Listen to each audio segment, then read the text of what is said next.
आजकल Indian share market में IPOs की तो जैसे बाढ़ सी आ गई है ना। हर हफ्ते नई कंपनियां लिस्ट हो रही हैं और ऐसा लग रहा है जैसे हर तरफ बस पैसा ही पैसा है। लेकिन इस गोल्ड रश के बीच ये कैसे पता लगाया जाए कि कौन सा आईपीओ सच में सोना है और कौन सा सिर्फ चमकने वाला पत्थर। चलिए आज इसी पहेली को सुलझाते हैं। तो सबसे पहले ये समझना जरूरी है कि ये आईपीओ बूम आखिर है कितना बड़ा। ये कोई छोटी मोटी हलचल नहीं है, मार्केट में एक जबरदस्त लहर उठी है और इसके आंकड़े वो वाकई में चौंकाने वाले हैं। ये जो नंबर आप देख रहे हैं 511.50 बिलियन रुपए, सच में हैरान करने वाला है, राइट। सिर्फ 2025 के पहले 6 महीनों में ही 119 भारतीय आईपीओज ने मिलकर इतनी बड़ी रकम जुटाई है। ये आंकड़ा साफ साफ दिखाता है कि बाजार में किस कदर तेजी आई हुई है।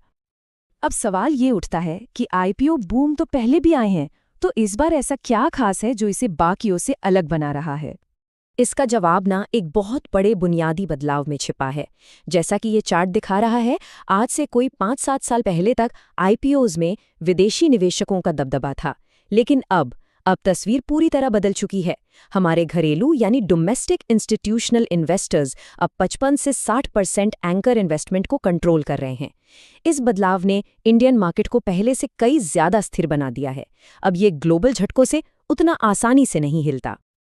अब मार्केट का स्टेबल होना तो बहुत अच्छी खबर है, पर इसने इन्वेस्टर्स के लिए एक बड़ी चुनौती भी खड़ी कर दी है। इस सारी हाइप और शोर शराबे के बीच असली मौके को कैसे पहचाना जाए? आईपीओ की दुनिया में ओवर सब्सक्रिप्शन शब्द आपने बहुत सुना होगा। इसका सीधा सा मतलब है कि जितने शेयर बेचने के लिए रखे गए थे, खरीदने की मांग उससे कहीं कहीं ज्यादा थी, और रिटेल इन्वेस्टर्स अक्सर इसे एक बहुत ही पॉजिटिव सिग्नल मान लेते हैं। लेकिन यहीं पर हमें थोड़ा सावधान रहना है। देखिए, ओवर सब्सक्रिप्शन सिर्फ डिमांड दिखाता है, ये कंपनी की लॉन्ग टर्म सक्सेस की गारंटी नहीं है। कई बार हाइप की वजह से शुरुआती वैल्यूएशन इतना ज्यादा हो जाता है कि कंपनी के फंडामेंटल्स उसे सपोर्ट ही नहीं कर पाते। असली सिग्नल तो हमेशा कंपनी के मजबूत फंडामेंटल्स ही होते हैं। और ये एक लाइन इस पूरी बात का सार बता देती है। असली सफलता शुरुआती शोर से नहीं, बल्कि कंपनी के आश्चर्यजनक फंडामेंटल्स से ही आती है। 2025 से ही कुछ ताज़े उदाहरण ले लेते हैं।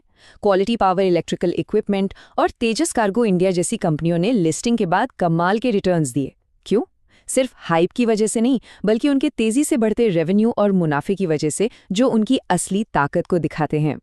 तो सवाल ये है कि इन फंडामेंटल्स को परखा कैसे जाए? इसका समाधान एक प्रैक्टिकल फ्रेमवर्क में है।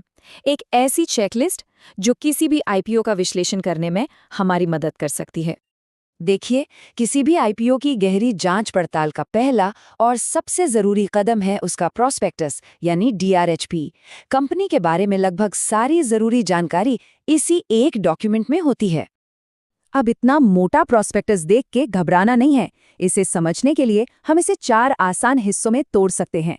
पहला, कंपनी ये पैसा जुटा क्यों रही है। दूसरा, इस बिजनेस से जुड़े रिस्क क्या क्या हैं। तीसरा, क्या आईपीओ की कीमत सही रखी गई है। और चौथा, कंपनी के मालिक कौन है और उनकी हिस्सेदारी कैसी है। प्रॉस्पेक्टस के बाद कंपनी की फाइनेंशियल हेल्थ को परखना बहुत जरूरी है। हमें ये देखना होता है कि क्या कंपनी का रेवेन्यू लगातार बढ़ रहा है, उसके प्रॉफिट मार्जिन कितने मजबूत हैं, उस पर कर्ज कितना है और मार्केट में दूसरों के मुकाबले उसके पास क्या एडवांटेज है। और हाँ, मैनेजमेंट की क्वालिटी को भी बिल्कुल नजरअंदाज नहीं करना चाहिए। चलिए अब इस पूरे फ्रेमवर्क को एक बहुत ही चर्चित और बड़े उदाहरण पर लागू करके देखते हैं।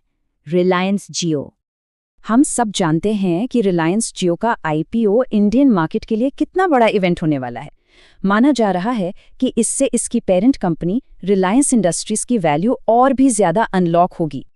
लेकिन ड्यू डिलिजेंस का मतलब ही है सवाल पूछना, और जियो के मामले में एक बड़ा सवाल होल्डिंग कंपनी डिस्काउंट को लेकर उठता है।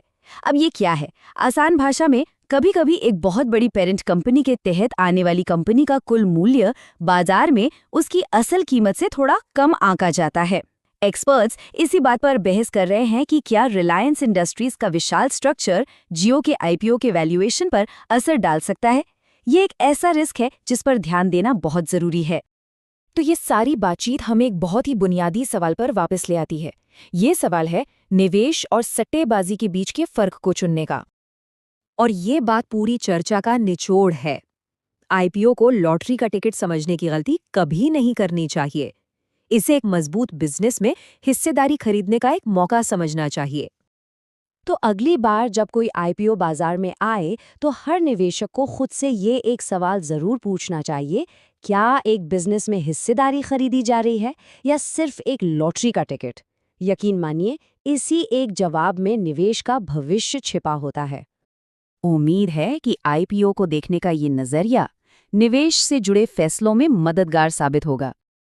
अगर ये चर्चा उपयोगी लगी हो तो ऐसे ही और भी ज़रूरी विषयों को आसान भाषा में समझने के लिए लाइक और सब्सक्राइब करना न भूलें। धन्यवाद।